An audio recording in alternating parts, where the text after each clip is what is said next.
Okay, this is part 4 and the final part of our build on the DX Commander clone. And in this part of the build, we're going to actually tune the antenna.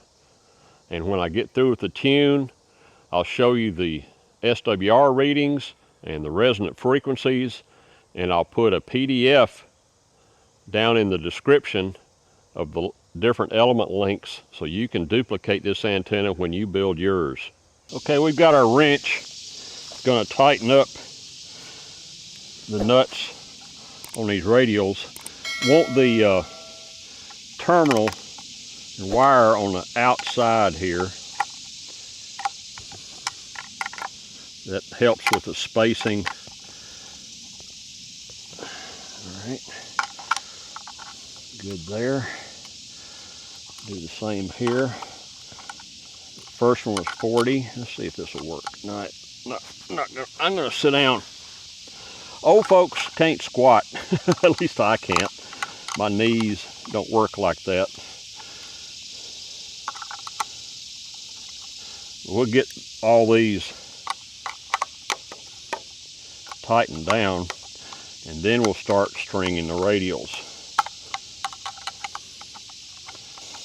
I'm really curious as to what kind of readings we're going to get here.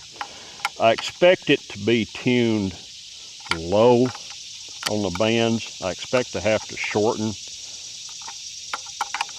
the driven elements. Like I said, I did that on purpose because it's somewhat easier to shorten than it is to lengthen. Guys, it's looking good. Ready to start putting on some of the radials. I brought a few of them out with me. There's going to be a total of 16 radials, so there will be 4 coming off of each corner. There'll actually be 2 connectors, but a total of 4 radials. And they're not all made out of the same gauge wire, because I didn't have enough of any one gauge wire to make them all. And I've made a rat's nest here. Tangled them up, bringing them out here. There. All right, here's 2. And one 16 gauge, one 14 gauge. And I'll connect them to the same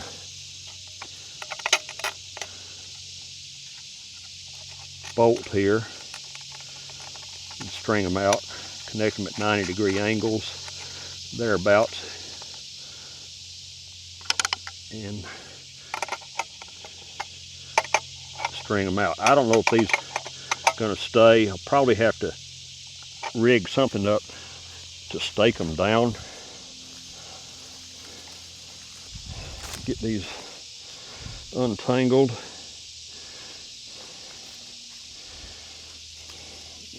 The wire has memory from being on that coil. All right, there's 2 of them. And they're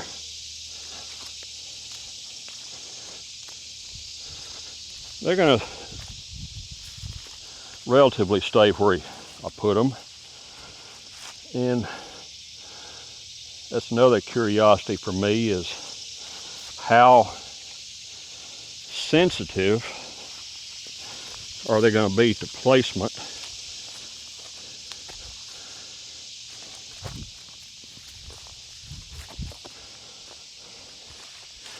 And we'll do this. That one really coiled up. This one not, yeah, it's coiling up too. I'm gonna have to make some little stakes to stake them down. I can use some little bits of steel tie wire that I have. I can cut and make some staples and just staple the far ends of them right now and come back and do in the middle later. I'm going to get the rest of the radials and start laying them out. Okay, we've got our radials, all 16 of them connected. They're fairly equally distributed around it. Now all we got to do is connect the coax and get the nano VNA and see what she looks like. But here it is.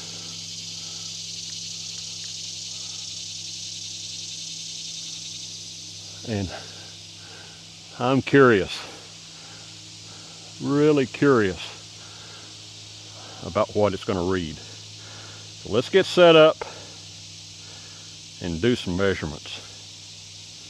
We'll probably have to do some tuning too. I'm in the air-conditioned truck. The temperature is okay outside today. The humidity is horrendous. You would think, since we've not had any rain in quite a while, that the humidity wouldn't be this bad, but it is. And hopefully I've got the truck running. Hopefully it doesn't make too much noise. I've got the nano VNA here. Haven't connected it to the antenna yet. I'm going to do that now.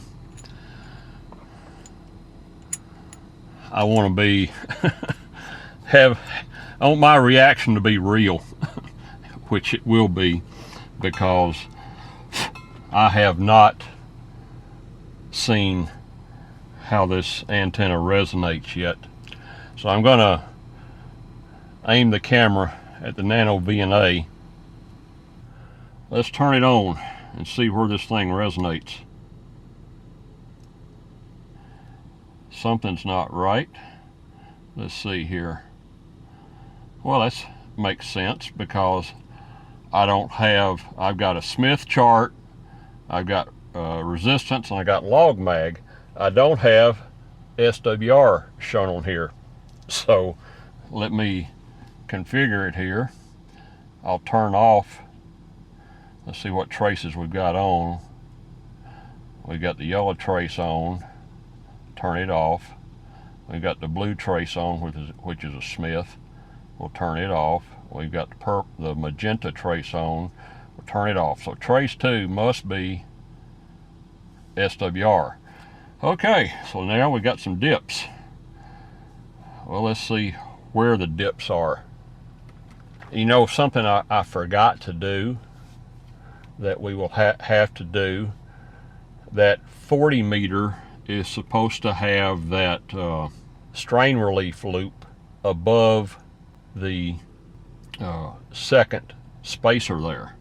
So we're going to have to do that before we do any tuning there on 40 meters. So I'm going to lay the antenna down on the sawhorses again. We're going to have to make some adjustments. I'm going to use the calculator that Callum provides that should tell us very closely how much we need to take off to bring these into resonance. Be back in just a minute. We'll get set up to take the antenna down and do some tuning and see what we can do. I'm tickled that it's doing so well, even though it's just a little bit on the low side, which I expected because I made the elements a little long intentionally. I'm very happy for a first pass. This is what it is. It's close, well within tuning range. Let's see what we can do. Well, we're back at it today, and I want to try to save you time.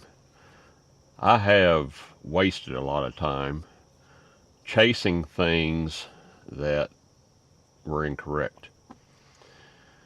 One thing I want to point out, you know, the scan that we did with the nano VNA from 1 to 30 megahertz, that gives you a good rough indication of where you're resonant.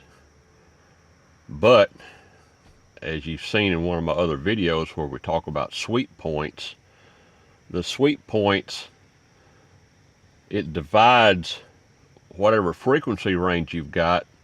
I've got mine set up to 401, which is the maximum number of sweep points for my nano VNA.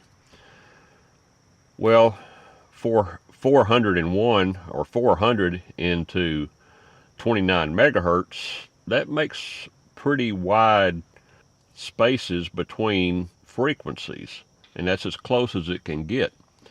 So, you know, it's a nice chart to look at when you're scanning 1 to 30, but it's not one to tune by. I should have known better, and I didn't take that in consideration. When you come down to tuning, you need to use the specific band as the scan if you're going to be tuning for that band. So for 40 megahertz, you need to tune scan between 7 and 7.3, so forth, across the bands. Scan each band and use that frequency to put into Callum's SWR calculator. His SWR calculator tells you what to trim or add depending on the frequency, but the frequency that you measure needs to be accurate, that you're inputting into this calculator. And I made the mistake, I should have known better, but I made the mistake of using the frequencies from the 1 to 30 megahertz scan, and that's not close enough, because some of these adjustments on these elements are very short. You may need to add a centimeter or subtract 2.5 centimeters. And you need to be dead on the frequency that you input in order to get the result that you're wanting to get. So don't waste your time scanning 1 to 30 except just to look at a general overview. When you get down to tuning, scan the specific band. When you do scan your specific band, look at what frequency the antenna is resonant on. And, we measure that by the lowest SWR. So look at that and then use that to put in to the calculator. Once you've measured all your bands and find out where it's resonant and get those frequencies, do not attempt to change both the foldback and the element length at the same time. Do one or the other. Don't try to do both. You can cut the element in two and either add or subtract there, leave the foldback alone, or you can adjust the foldback. Now, his calculator tells you what you can add or subtract from the foldback or add or subtract from the element. Don't try to second guess it. Do what it says. Either do the foldback or do the element. Don't try to change two at once, because they interact and you'll end up chasing your tail like I did. Should have known better. I should have known better.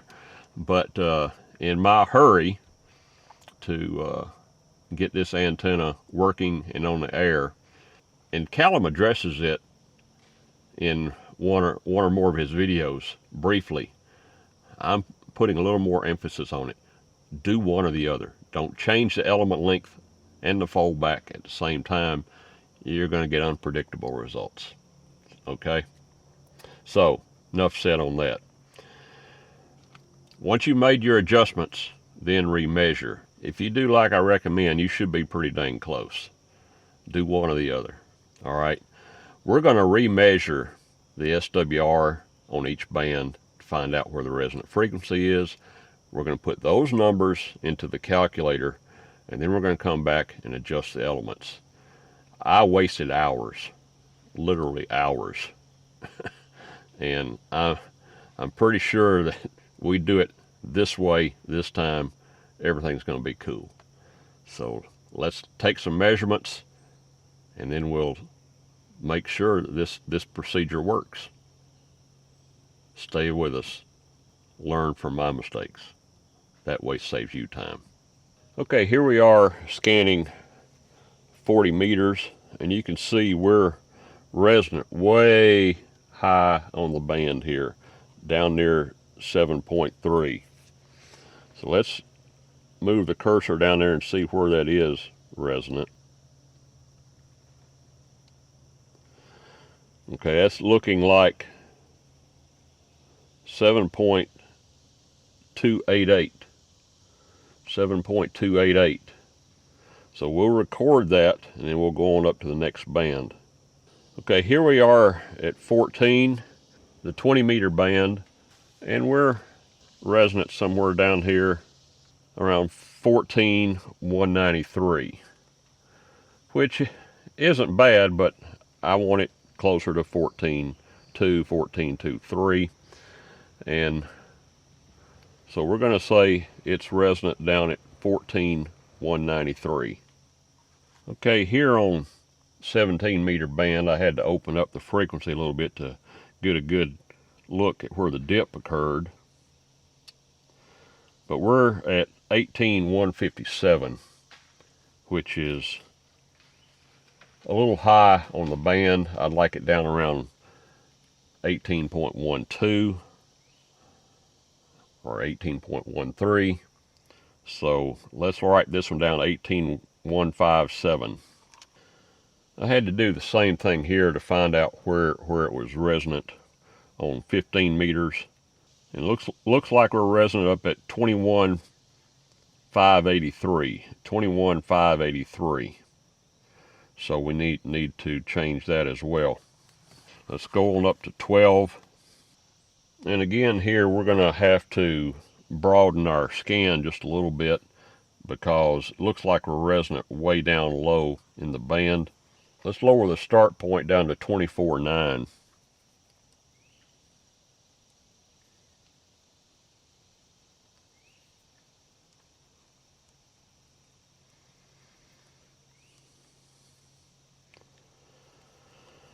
And it's pretty flat across there. Don't know exactly where the low point is, but it's somewhere about right there. We'll call that 24,935. Let's go on up to 10 meters. You can see the dip here is way down at the low end of the band, which that's not necessarily a bad thing, since we're going to have a sharp dip regardless of what part of the band we're in, and I operate primarily down here on the low end of the band. That may not be bad. We're at, I want to say that's 28,387. My eyes are playing tricks on me right now, but I think it's 28,387. You can probably see it better on the video because it's much larger. Those 8s and 0s look a lot alike on this display. So we're going to record that. That may be okay, you know, because I normally would operate close, you know, to 28.4. I may want to change that a little bit, but just barely. So let's put these numbers into the calculator and see what it tells us to change. Okay, I've got it pulled up on my cell phone here. This is m0mcx.co.uk. That is Callum's website, and he has an online calculator. And I put in our frequency that we measured on 40 meters at 7.288, and my target frequency is 7.2 megahertz. So I'm going to hit calculate, and it says we need to add, if we're going to adjust the quarter wave element, we need to add 11.7 centimeters. If we're tuning the foldback, as it says here, it would be twice that. I'm going to record both of those, and we're going to decide which one to do after we get the antenna down, okay? On this particular element, I think it's going to be easier to add it to the foldback. And that's probably what we will do here, because that's the one that goes all the way to the top of the mast and back down. So it's going to be easier to add it there. And I'll convert this to inches because I don't work in centimeters. I work in inches, and you probably do the same. But to convert it to inches, you divide the numbers he has here by 2.54. Divide by 2.54 because it's 2.54 centimeters per inch. All right, let's go to the 20 meter. The frequencies for the 20 meter, which was 14.193,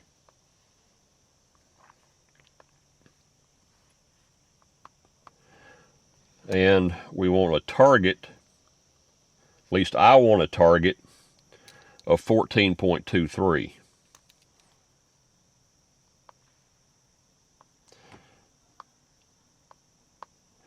Depending on where you want to operate, I operate in the voice portion of the band, so I want to tune closer to that. So 14.23 is what I want to tune for, and we'll hit calculate. And it says we need to cut 1.28 centimeters off the element. Okay, we don't have a lot of fold back on this one to cut from, so you know that's basically an inch off of the fold back. If we have an inch on that fold back to cut off, that would be the easiest thing to do. So we will look at that. It's easier to work from the fold back, you know, and if there's enough wire there to work from. If not, we will have to cut it from the element, which means we would cut the element in half, and then we'd have to splice it back together after we get through. And we'll go through that process. But when I'm writing them down, if I need to cut, I'm writing down a minus, and if I need to add, I'm writing down a plus, so I can keep up with what I need to do here. And this was targeted at 14.23. All right, and here we want to target for 17 meter. I'm going to say 18.12. It will be my target. You can, again, you pick the target you want. This is my target. We'll go back into the calculator here. This is just going to be repetitive, so I'm not going to show you each and every step. I'm going to do the calculations, then we'll go out and set up and actually modify the antenna. I think you'll be more interested in that. So I'm going to go through these same calculations for each of the bands, and I'll go over my targets and results later. Okay, here are the results for our calculations. On the top lines there, I've got it in centimeters, and right below it there, I've got it converted to inches. Some of these adjustments are relatively small, and I've decided there on 12 meters not to adjust it at all because it's close enough and it will tune in. And that one was relatively flat all the way across the band. So we're going to make these adjustments, and again, your results are going to be different, but I'm just showing you what my results are. And this was using the calculator on Callum's website, which does all the calculations for you. You put in your current resonant frequency and you put in your target frequency, and it tells you how much to adjust. So let's take down the antenna and we'll go do that. Okay, we're going to take down the antenna. I'm going to show you how easy it is to lower it here again, and then we'll get it set up on these sawhorses here, and we'll make the adjustments to the elements.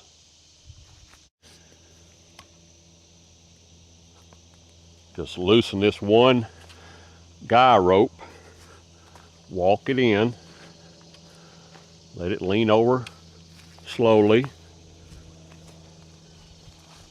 catch it here with your hand. And the pole doesn't weigh much at all. The antenna and everything is probably less than 10 pounds, but it's just extended over such a length that you need to be careful with it a little bit. And there we are. So now we can start working on the elements. Okay, another thing that we've got now is our shock cord. So I'm going to go ahead and install shock cord and replace these bungees as we go. And since the first element we're going to work on is the 40-meter band, I'm going to tie into the tensioning loop that we created here and then tie it off up here to our spacer. So I'm just going to put a piece of it through, tie a little knot. All right, we'll bring it up here, and we're going to have to stretch it. I'm going to go ahead and cut it there for now. We'll run it through the same hole as the guy is going through. And this is supposedly 100% stretch shock cord. So that's about true. So we want to get somewhere 80 to 90% of the stretch, put tension on the element there. And we're going to do one of these double threaded knots where you just loop it through twice, and it should be big enough where it won't pull through the hole there. And that's going to work good. I think the hole there is a little bigger, so I'm going to double the knot again and make it just a little bit larger in diameter. There, I like that better. And that's putting tension on the lower portion of the element. I think that's going to work fine. And we'll cut off the excess here, so that won't be visible from the ground. Be a little nicer looking. Now I'm going to reposition the camera, and we'll lengthen the 40-meter element. Okay, the calculation for the 40-meter element says the fold back needs to have 23.4 centimeters added to that, and that comes out to 9.2 inches. First thing I want to do, we need to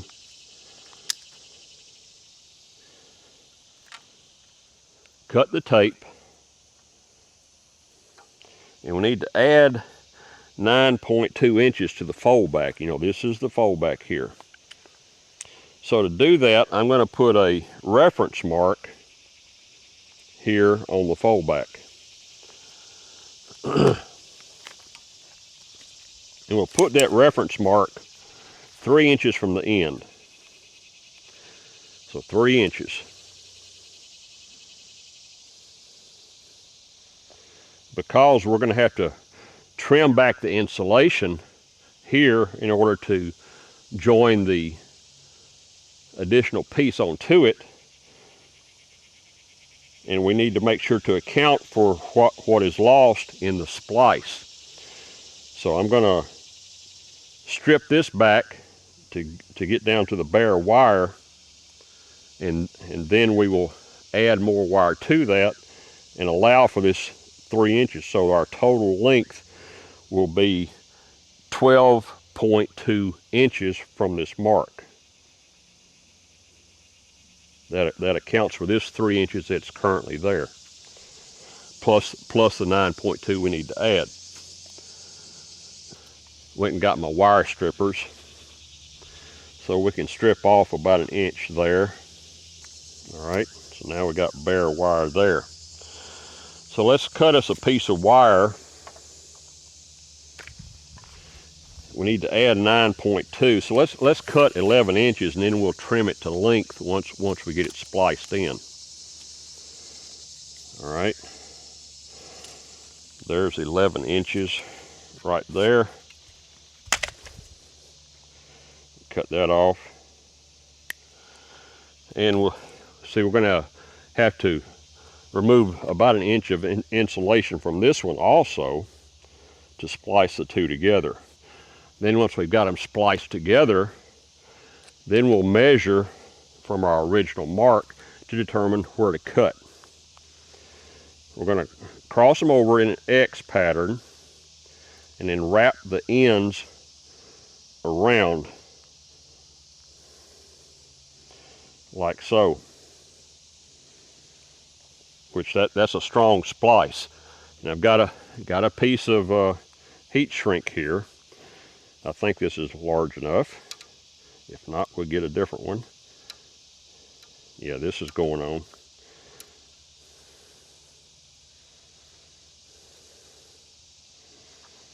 Get that over the end of it here. All right, so that's over that. And there's the torch there. And we'll go ahead and shrink the heat shrink. And there's our mark. So we're not covering up our mark.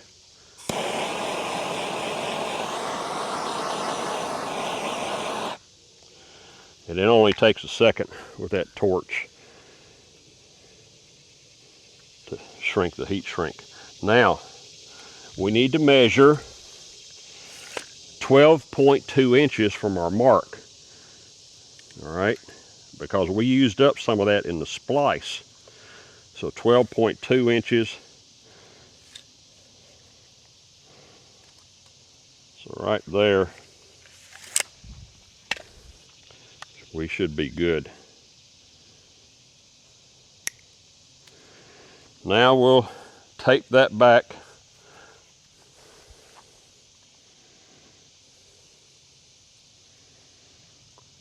to the element. Tape the fold back to the element. I'm going to make sure this is pulled as tight as I can before I do that.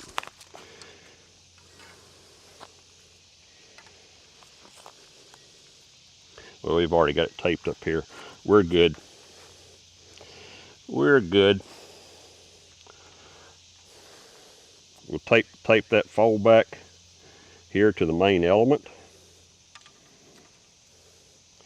And we should be tuned right at 7.2 megahertz now.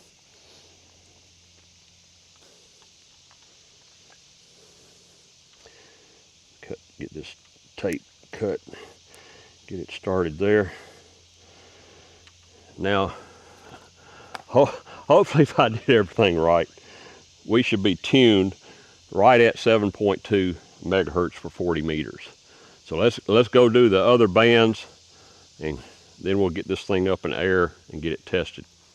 Okay, I went through several iterations of the lengths on the different elements, and they do interact with each other somewhat. To me, it's not predictable as to how much they interact. But through persistence, I do have a nicely tuned multiband antenna. And you saw the process that I was going through, but I'm going to help you out a lot. I'm going to give you the lengths of the elements and the length of the foldback and the length of the tension loop. I think if you duplicate that with 14 gauge wire, you're going to be so close you probably won't have to touch it. In the description below, I'll give you a link to a PDF file that you can download and print, save you a lot of time and trouble. Like I said before, this antenna is not complex, but it takes a while to do the tuning. And Callum alluded to that in some of his videos. He said more than once, just cut it to the length that I've got in my table. Just cut it to that length. It'll save you some time.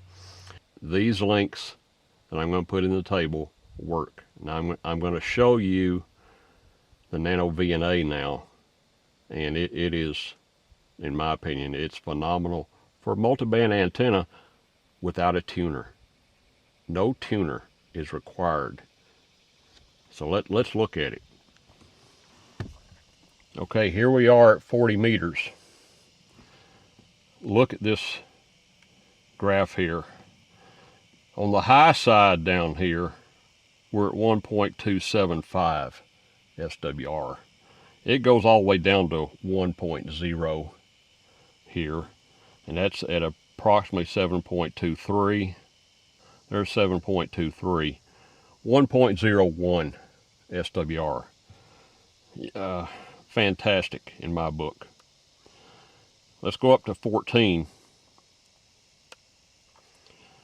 On the high side down here, 1.49, and right here at 14,283, 1.125,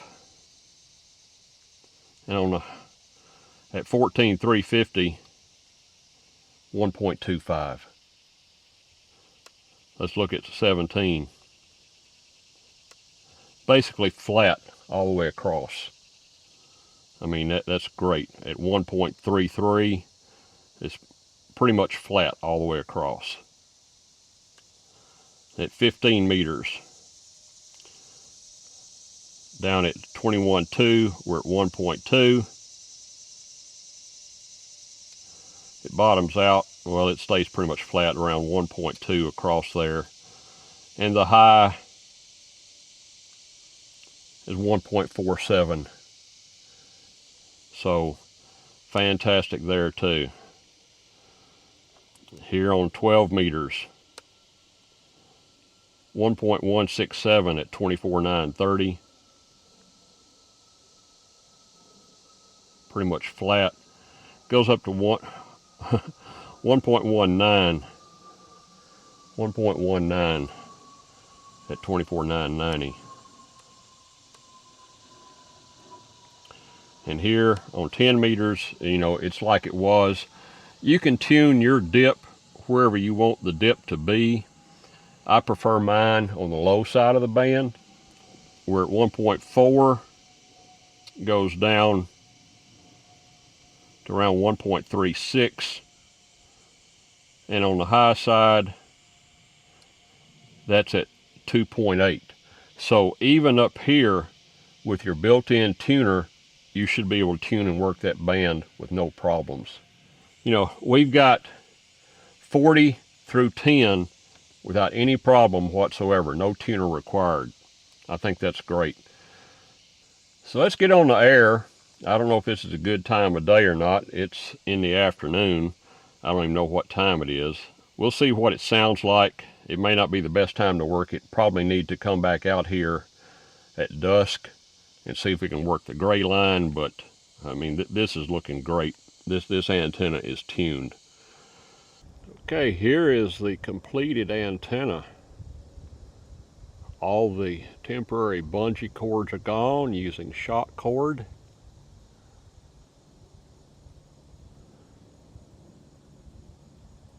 There we go, all the way up to 32 feet. It is looking good. It is working good. It is tuned good. Like I said, I'll have all the dimensions, links for the different elements in a PDF file down below.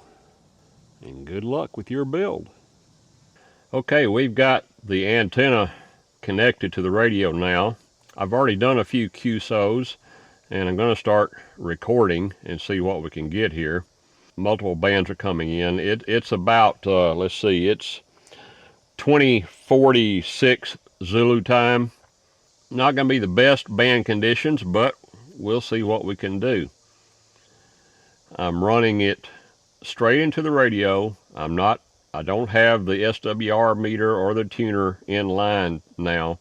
Straight into the radio, and the SWR is fantastic. Of course, I can't measure it with just the radio, but what I measured with the SWR meter was fantastic. Let's see who we can pick up and maybe have a few QSOs. Calling, go ahead. Kilo Mike 4, Zulu Kilo Bravo.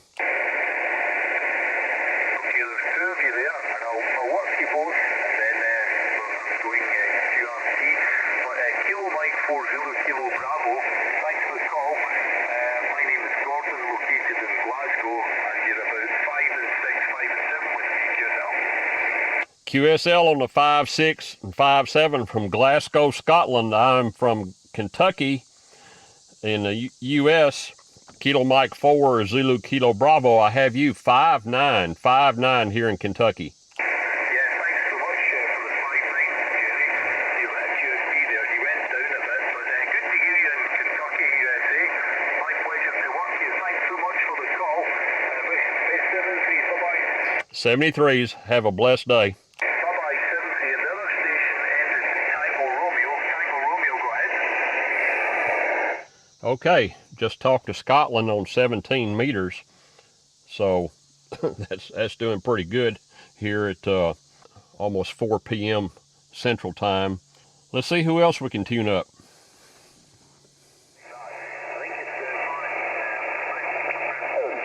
You have a new friend in Mexico City. This is X-Ray Echo 1 Romeo Kilo. 73, Mr. Rogers. Kilo Mike 4, Zulu Kilo Bravo.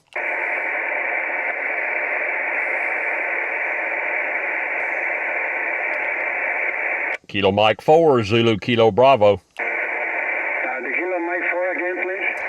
Kilo Mike 4, Zulu Kilo Bravo. Roger, Roger. Thank you much for the call. I was going to take a cup of coffee, but before that, Jerry, let me say hello to you and give you a report from Franklin, Kentucky.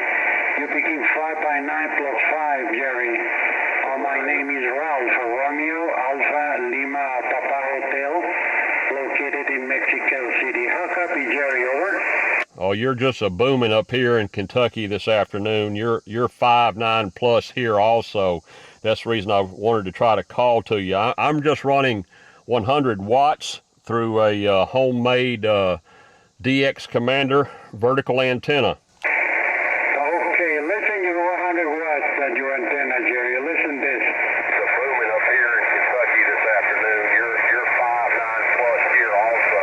That's the reason I wanted to try to call to you. I'm just running 100 watts through a homemade DX Commander vertical antenna.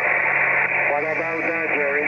That sounds great. I really appreciate that because I'm videotaping this. I'm going to be putting it onto YouTube on my YouTube channel here in a week or so. Okay, my pleasure, Jerry. You do excellent with 100 watts. Thank you, sure. Thank you much, Mr. Duggan. Thanks for the gift, so you have a new friend in Mexico City. So let me go to take my cup of coffee now. Best wishes. Have a great day, Jerry. Kilo Mike 4, Zulu Kilo Bravo in Franklin, Kentucky. This is X-Ray Echo 1 Radio Kilowatt in Mexico. 73, Jerry. Thank you very much there, Ralph. X-Ray Echo 1 Romeo Kilo. This is Kilo Mike 4, Zulu Kilo Bravo. Hope you have a blessed evening. Okay, 73, Jerry. Kilo Mike 4, Zulu Kilo Bravo.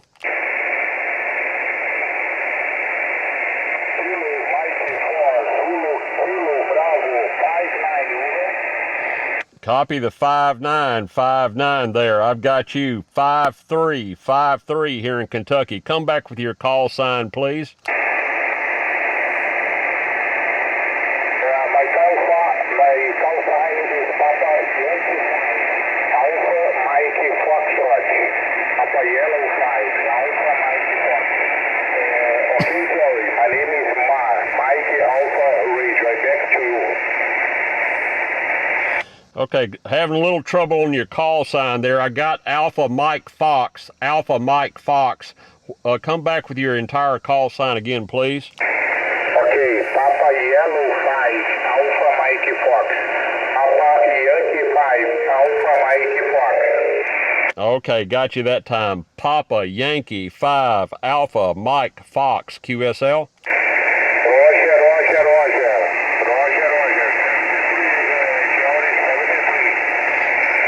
Appreciate it. You came up to a 5.5. I'll give you a 5.5 there. Appreciate the contact. Hope you have a blessed evening. 73s. Okay, 73. Thank you for 5.5. Okay. Getting some good QSOs here. It's working very well. I mean, with the conditions that we got. I've talked to Scotland, I've talked to Mexico City, and another country I've got to look up where they are, PY5 AMF. I'm not familiar with that, but doing very well. I need to put a grounding rod over here for lightning suppression, give it a place to go. Hopefully it won't come in the house. Thanks for watching. This is Jerry, Kilo Mike 4, Zulu Kilo Bravo. Hope you have a blessed day.